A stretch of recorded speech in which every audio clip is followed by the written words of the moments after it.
BC రిజర్వేషన్ల అంశంలో తెలంగాణ ప్రభుత్వానికి చుక్కెదురైంది. జీవో నెంబర్ 9 పై హైకోర్టు విధించిన స్టేని ఎత్తివేయాలని దాఖలు చేసిన స్పెషల్ లీవ్ పిటిషన్ను సుప్రీంకోర్టు నిరాకరించింది. తమ తీర్పుతో హైకోర్టు విచారణపై ప్రభావం పడొచ్చని, ఈ దశలో పిటిషన్ను స్వీకరించబోమని చెబుతూ విసభ్య ధర్మాసనం కీలక వ్యాఖ్యలు చేసింది.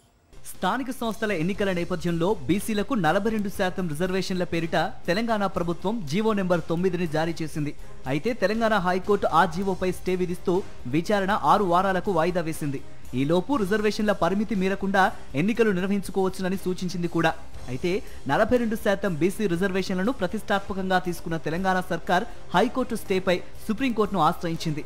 ఈ సందర్భంగా తమ ముందుకు వచ్చిన స్పెషల్ లీవ్ పిటిషన్ను జస్టిస్ విక్రమ్నాథ్, జస్టిస్ సందీప్ మెహతా ధర్మాసనం పరిశీలించింది. ఇరువైపులా వాదనలు విన్న తర్వాత ఈ అంశం హైకోర్టులో పెండింగ్ లో ఉన్నందున విచారణకు స్వీకరించలేమంది. ఈ అంశంలో సుప్రీంకోర్టు ఆదేశాలతో సంబంధం లేకుండా తదుపరి విచారణ చేపట్టాలని తెలంగాణ హైకోర్టుకు సూచించింది. మెరిట్స్ ప్రకారం విచారణ కొనసాగించాలంది. కావాలనుకుంటే ప్రభుత్వం పాత రిజర్వేషన్లతో ఎన్నికలకు వెళ్లవచ్చునని పేర్కొంది. హైకోర్టులో విచారణ యథాతథంగా కొనసాగుతుందని, అక్కడే తేల్చుకుని రావాలని స్పష్టం చేసింది. తెలంగాణ ప్రభుత్వం తరపు న్యాయవాది అభిషేక్ సింఘ్వి వాదనలు వినిపిస్తూ రిజర్వేషన్లు నిర్ణయించుకునే అధికారం రాష్ట్ర ప్రభుత్వానికి ఉంది అన్నారు.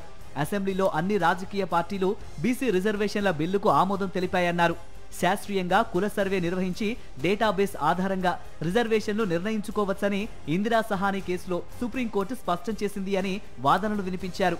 ప్రతివాది మాధవరెడ్డి తరపు లాయర్ వాదనలు వినిపిస్తూ రిజర్వేషన్లు 50% మించి ఉండకూడదని సుప్రీంకోర్టు అనేక సందర్భాల్లో స్పష్టం చేసింది. షెడ్యూల్డ్ ఏరియా, గిరిజన ప్రాంతాలలో మాత్రమే 50% మించి రిజర్వేషన్లు పెంచుకునేందుకు అనుమతి ఉంది అని వాదించారు. జనరల్ ఏరియాలలో రిజర్వేషన్లను 50% మించి పెంచడానికి వీలు లేదని స్పష్టం చేశారు. మహారాష్ట్ర, మధ్యప్రదేశ్లో కూడా రిజర్వేషన్ల పెంపును సుప్రీం తిరస్కరించిందని సుప్రీంకోర్టులో వాదించారు. ఇరువైపులా వాదనలు విన్న సుప్రీంకోర్టు జీవో నెంబర్ 9పై హైకోర్టు విధించిన స్టేను ఎత్తివేయాలంటూ రేవంత్ రెడ్డి ప్రభుత్వం దాఖలు చేసిన స్పెషల్ లీవ్ పిటిషన్ను నిరాకరించింది. ఈ అంశం హైకోర్టులో పెండింగ్ లో ఉన్నందున విచారణకు స్వీకరించలేమంది. సుప్రీంకోర్టు తీర్పుపై తెలంగాణ కాంగ్రెస్ అధ్యక్షుడు మహేష్ కుమార్ స్పందించారు. ఇంకా 6 వారాల సమయం ఉంది, హైకోర్టులోనే తేల్చుకుంటామని అన్నారు. బీసీ రిజర్వేషన్ అంశం మీద కాంగ్రెస్ పార్టీ కమిట్మెంట్తో ఉంది అని మరోమారు స్పష్టం చేశారు. ఈ విషయంలో వెనక్కి తగ్గేదే లేదన్నారు.